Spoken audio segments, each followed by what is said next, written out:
Looks super cool to get to spend some time with you.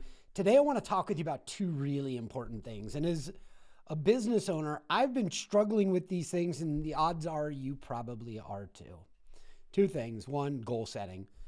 Like, I want to make sure that my team accomplishes our goals and that we do it in a timely manner. And the second thing is accountability. Like, I struggle with holding people accountable. I actually feel like people could be doing a lot more on a daily basis. I want their deadlines to be sooner, not later. And so there's always like a little undercurrent friction on how to hold people accountable. And on the bigger picture, how do we as a team accomplish our goals? Well, today I'm going to be joined by a dear friend, Brian P. Moran. Brian is a New York Times bestselling author for The 12-Week Year and his latest book, Uncommon Accountability. It actually uncommonly sits as the only book on my nightstand right now. And coming up after a few words, you're going to get to hear from Brian, and we're going to go and talk about these two things, goal setting and accountability. And that's coming up after these words. This podcast is brought to you by the Wirebuzz team. Now, if that name sounds familiar, it's because I've spent the past decade growing Wirebuzz into a digital marketing powerhouse designed to maximize clarity in complex sales processes so we can help accelerate revenue. And we do this in three phases. Phase one, we transform your website to function like your best salesperson, and then also incorporate persuasive on-demand sales videos. Now your entire team is aligned on messaging, and they're injecting massive clarity into your prospect's head. So your site looks great, but it also has engaging content that helps your team sell on demand 24/7. The next phase, phase two, we train your sales and marketing teams to sell remotely or in person to expand the impact of your sales team. And the third phase is we develop and run targeted ads to your prospects. Scale those ads to help you achieve more business results. Sign up for the Wirebuzz Company newsletter to learn more about effective and simple ways to improve your company messaging, attract more digital attention, and ultimately make more sales. All right. Joining me right now is my dear friend, Brian Moran. What is up? Man. How you doing? It's great to be with you. Okay, so in the interest of full disclosure, it's important you guys know that Brian is my neighbor. And I see Brian several times throughout the week. I'm incredibly fortunate. And the topic that Brian specializes in is also a topic that I'm struggling with. Goal setting and accountability. Dude, can we start like at the very beginning and just talk about accountability? And I'm sure if you ask any business leader, they struggle with the same damn thing. Yeah, it's pretty common. And I think because it's so misunderstood, not just for business owners, but for individuals alike in all walks of life. I mean, most people equate accountability with consequences because that's the way we experience it. I mean, think about that. Anywhere you hear that word in society, right? It's typically affiliated with bad behavior, poor performance, negative consequence. You go home, you watch the news tonight, someone's going to come out and someone did something they weren't supposed to do, and someone in authority is going to say, we're going to hold this person accountable. And then what happens? Well, they punish them, they find there them, are consequences, right? Negative consequences. Yeah. And so that's kind of the notion. You know, when people hear accountability, they immediately think how they've experienced it, which is negative consequences. And so they're synonymous. And that's not accountability. I mean, accountability is very different than consequences. So are we looking at it just with the wrong context? Do we need to have should there be like a positive spin on it? Wait a minute. Is this the politically correct way of looking at accountability, Brian? You know me. I'm the least PC guy you've probably ever met. But there is a different way of thinking about accountability. And I think when you understand accountability for what it is, it's really the most empowering concept you have to live your best life and to create the best organization. Because accountability is not consequences. It's ownership. Ownership. And having the desire to not only own it, but be accountable for the delivery and the deadlines as like a statement of pride. That's what I would call ownership. Yeah.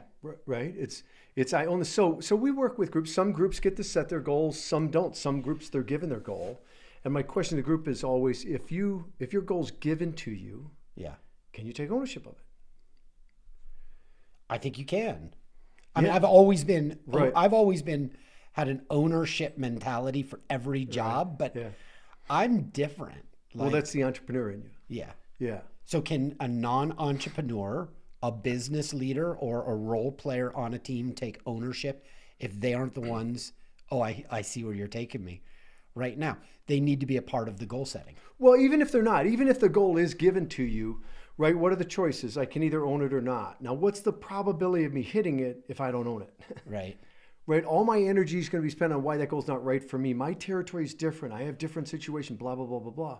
Versus when I take ownership of it, it doesn't guarantee I'm going to hit it, but now my energy shifts. It shifts away from why this goal isn't right for me.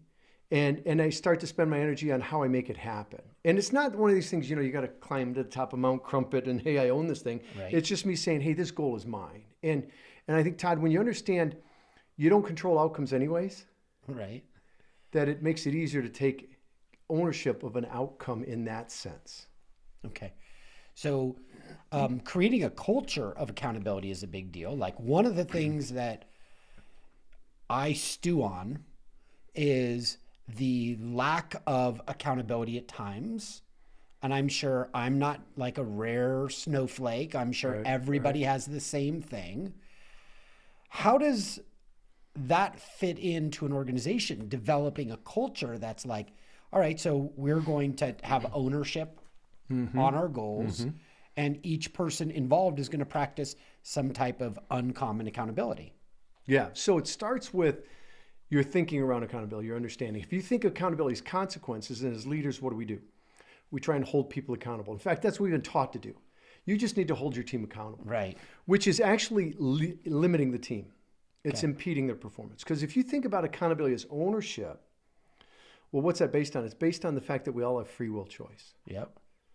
No matter what situation you're in, you always have choice. Right. Now, I like to joke, you don't always like the choices you have. April 15th in the States, right? Yeah, I don't like that. You can pay your tax to go to prison. Right. Don't like either one of those, but you have choice. And so that's where it starts, is this recognition of accountability as choice, as ownership.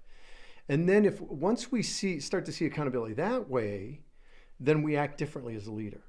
We don't lead with negative consequences when people underperform, right? It's a completely different scenario. So if you thought about accountability as ownership and you had an underperformer, how might you confront that?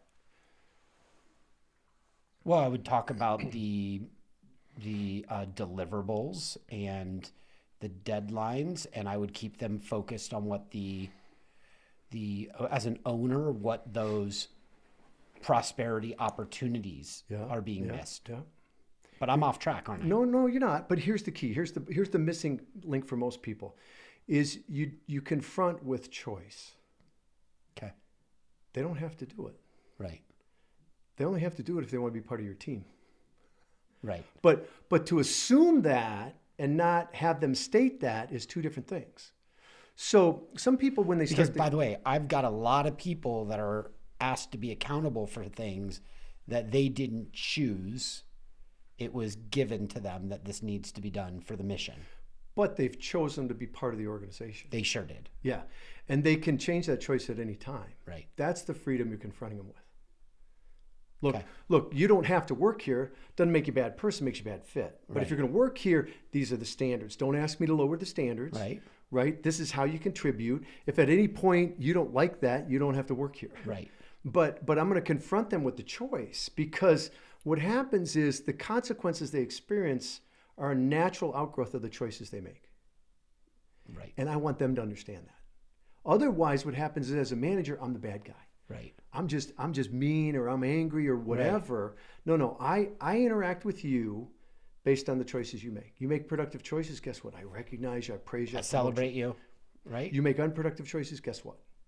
Things get really uncomfortable to the point where we don't work together anymore. Right. But it's important that each person understand that the consequences they experience, whether they're natural or whether they're applied, like manager to subordinate, I'm choosing those. Okay. Now, there are cases where managers are total a-holes, and the reality is you're in a bad situation, get out of there. Right. But for the most part, life shows up for you based on your choices. Well, one of the things I like about the way you're presenting it is it also gives it, the organization has its objectives that need to be accomplished. and it's clear to the manager who has those ownership elements, and that opens up the communication between the two, and now expectations are clear, which I'm going to take a wild guess, but maybe 80% of companies' expectations on deliverables are not clear. Right. Yeah, if you think about a high performance organization, Todd, there's three structures you have to have regardless of what you value. Whether you value innovation, collaboration, customer service, doesn't matter. You need clarity of expectation. Right. At the vision level, at the goal level, but most importantly, at the behavioral level. Okay. That's why plans got to be tactical. They can't be conceptual. That's a whole nother podcast. The second thing you need then is transparency with whether or not people are doing it. You have to have a way of measuring the execution. Okay. And the third thing is evidence. Is it doing what we want it to do? Okay. And so when you hit it earlier, when we let people get involved in participating in setting the vision, determining the goals, determining the actions, we automatically get greater ownership. Absolutely. Right. Anything we help create, we're less opposed to. So that's a no-brainer. We start taking pride in it. Absolutely. And most of the time, the team will step up more than you thought they were capable of. Right. But when they're not performing or they're falling off, there's a very different view. When I view accountability as choice as ownership, how I confront as a manager, I'm not coming in with negative consequences. I'm not hammering them saying, hey, this has got to change or you're gone. I'm coming in saying, look, let's talk about the situation, where we're at, how you're performing, and what choices you have in that. Okay. I can see that clearly. Now, I'm going to get into the 12-week year, and we'll do that in a moment, but how did this become part of your gurudom? How did accountability and goal setting be something that you just got a spark of lightning, and now you're sharing it on the biggest stages around the world for the largest companies? Dude, how did that get started? Probably similar to how you got into this. Yeah. Right. I first started as a student of it. I got promoted. I was attending MSU. Tragedy the other day there, but I was attending MSU, working at UPS. They promoted me into part-time management. A lot of acronyms for my audience. We don't normally go this deep in acronyms. I'm just joking with you. Michigan State University. I just know that. Okay. Baby. All right. Spartanville. Yeah. All right. So go ahead. Could be Mississippi State, I guess, or whatever, right? Missouri State. Yeah. Michigan State. Anyways, so I got promoted into part-time supervisory, and they offered me a full-time position. I went to California, got with PepsiCo. So I got into leadership. I was getting a degree in physiology to be a strength coach. Mm-hmm. I didn't know anybody in business. Business sounded boring to me. When I started to get into it, I loved it. Yep. And so I started reading, studying, and trying things. And one of the things that happened probably 10, 15 years into my career is this whole notion of accountability. I started to think deeply about, because I had experienced the way most people did, with someone holding me accountable, which all it did for me was piss me off, to be quite candid with you. Right. Well, I don't need to be held accountable. I'm not like a baby. This is my first job. You start making excuses. Yes. You there's resentment. It destroys the relationship. And I thought, but wait a minute, isn't accountability a personal trait to success? And so there was this disconnect for me, and I started to think about that deeply and dig into it. And that's when I started to realize accountability isn't a negative thing; it's a positive thing. But the way people engage with it makes it negative, especially in a manager's subordinate role. Mm-hmm. And so I started to think about, is there another way? How would I want to be treated? How do I, and then I started to work with that with my people, and I realized I got totally different results with that.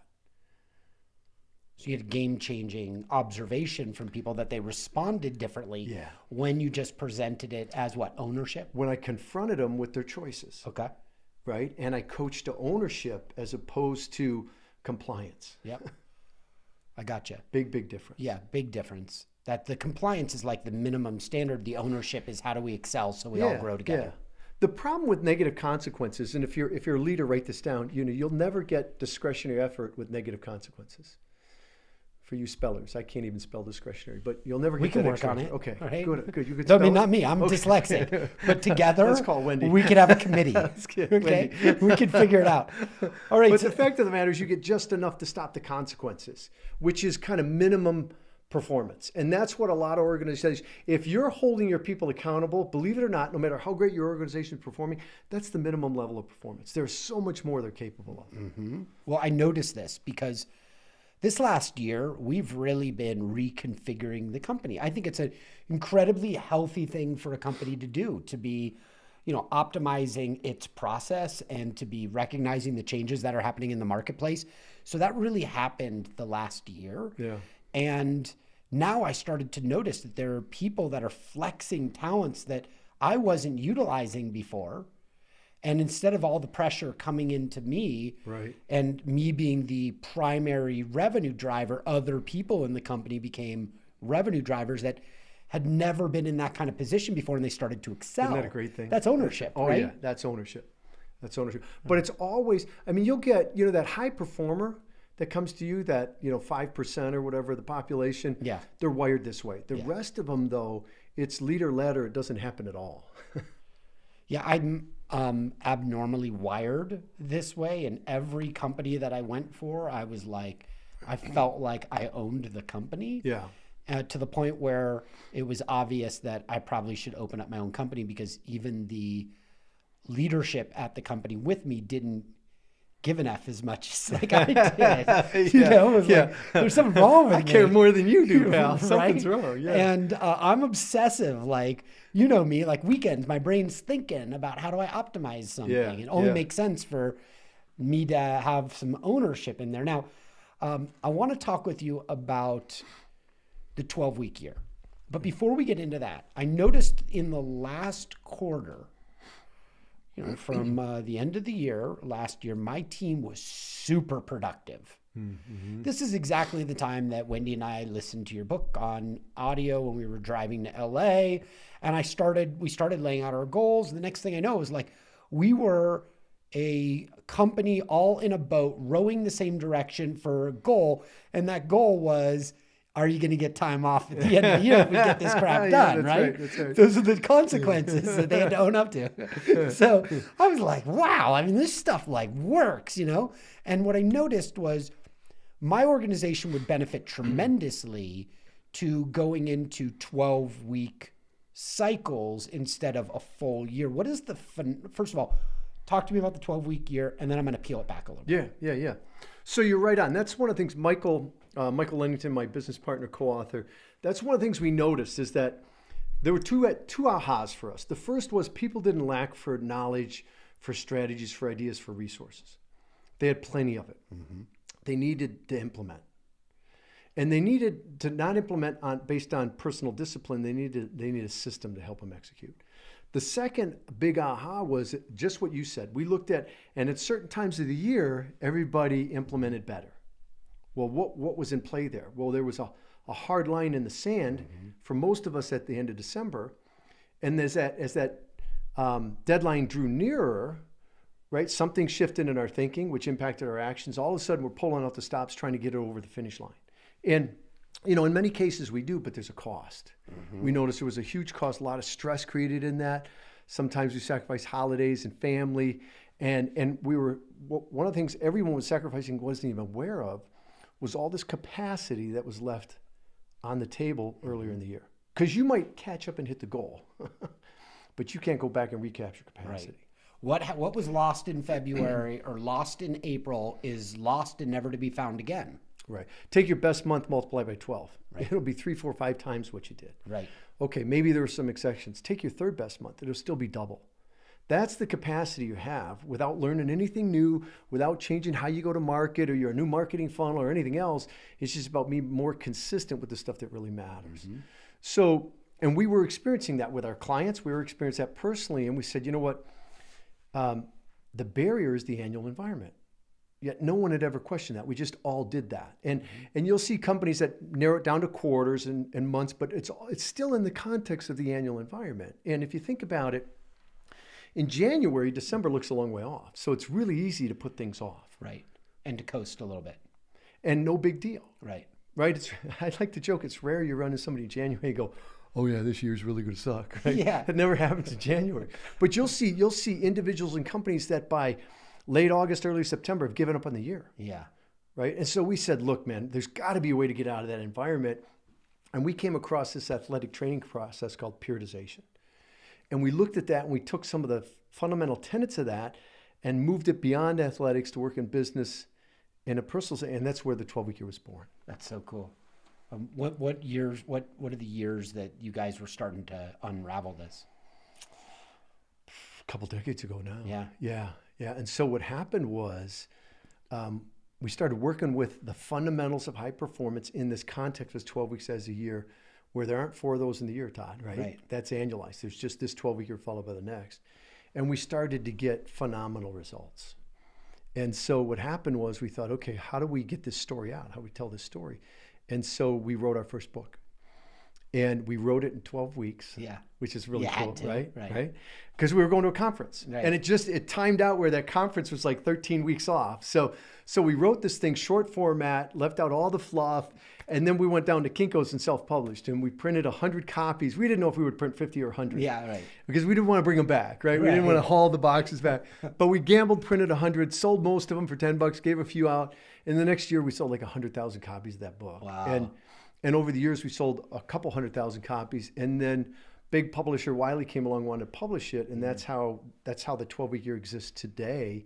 But we literally wrote that thing in 12 weeks. But it was because we were documenting what we had done. Mm-hmm. We weren't two guys that sat in a room, came up with this theory and wrote about it and then set out to prove it. Right. We were just documenting what we found worked. And it's been refined ever since. And what kind of companies have you been implementing a 12-week year model into?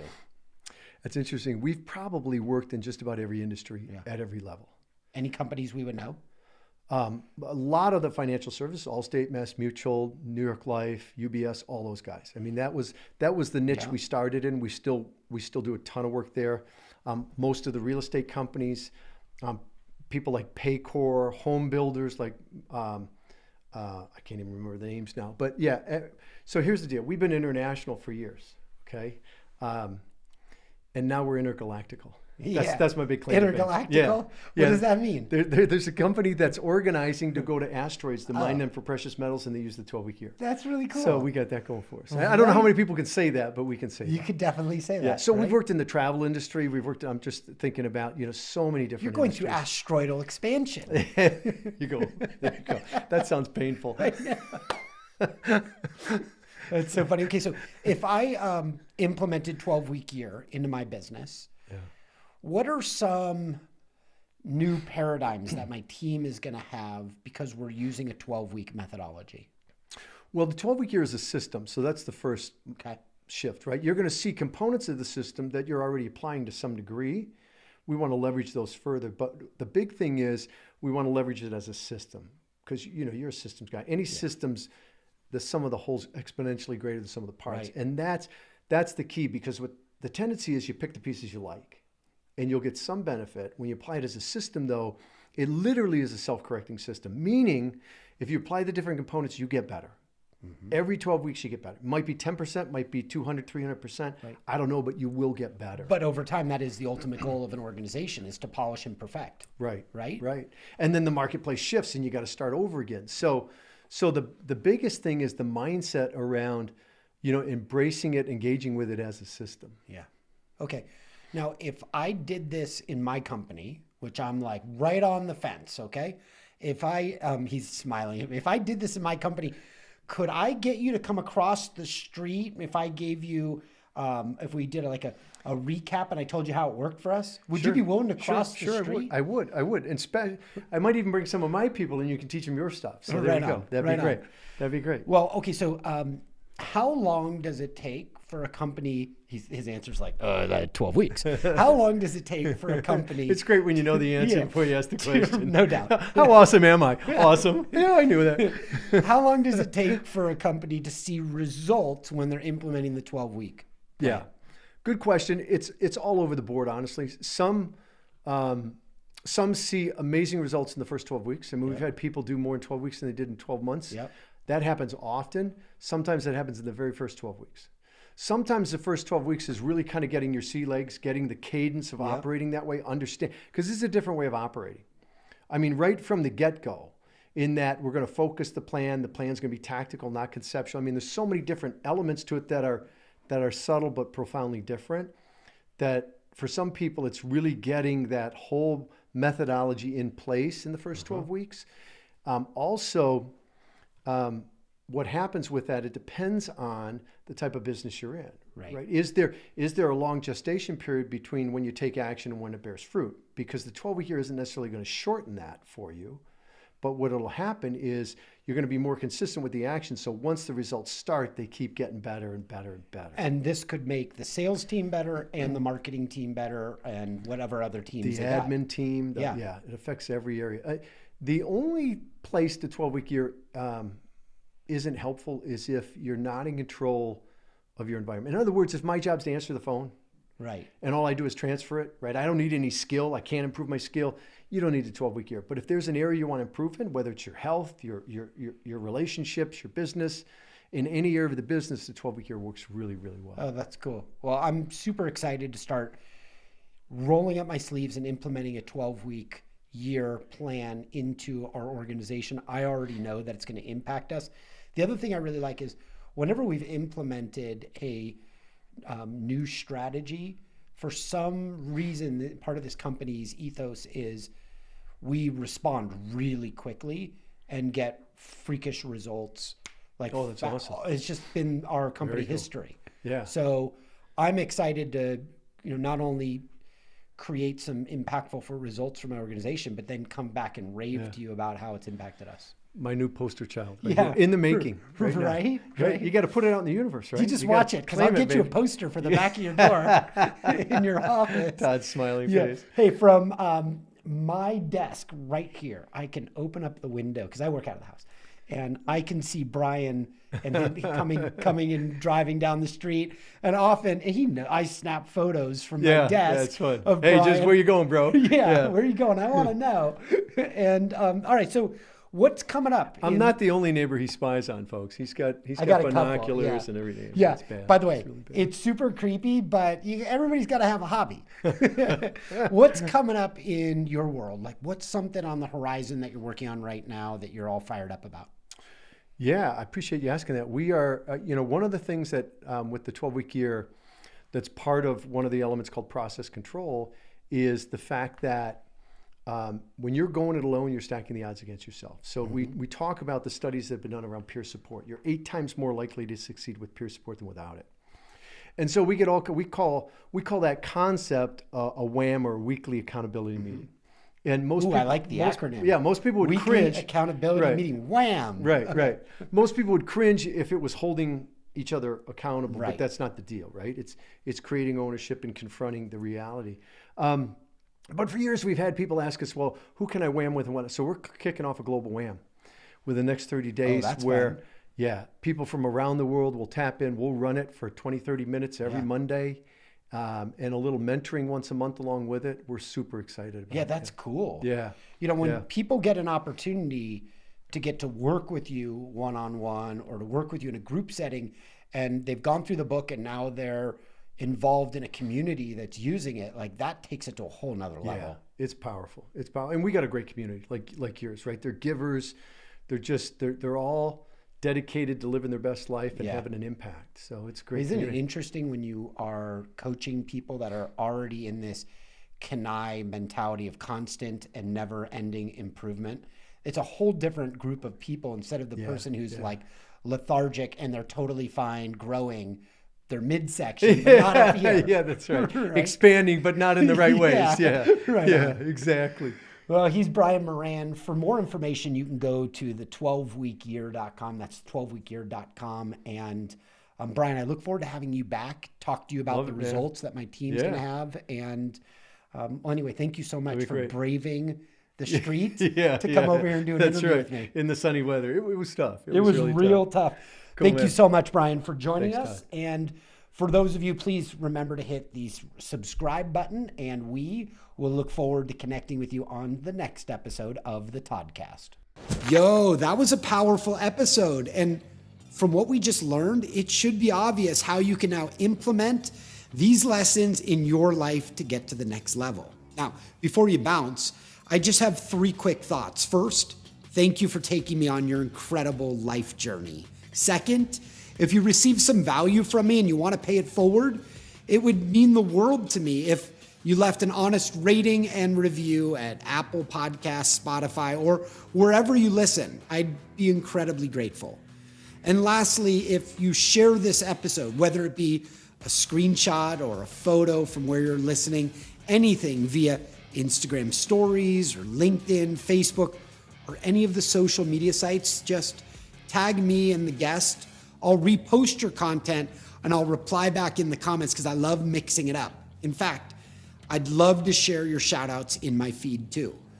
Not only are these shout outs really good for you and for me, but they also help us book more amazing guests because they'll be able to see the reach that you're helping to cultivate. This is a way for you to help contribute to the show. So thank you again for listening, and I look forward to earning a regular spot inside that ear of yours. Let's grow.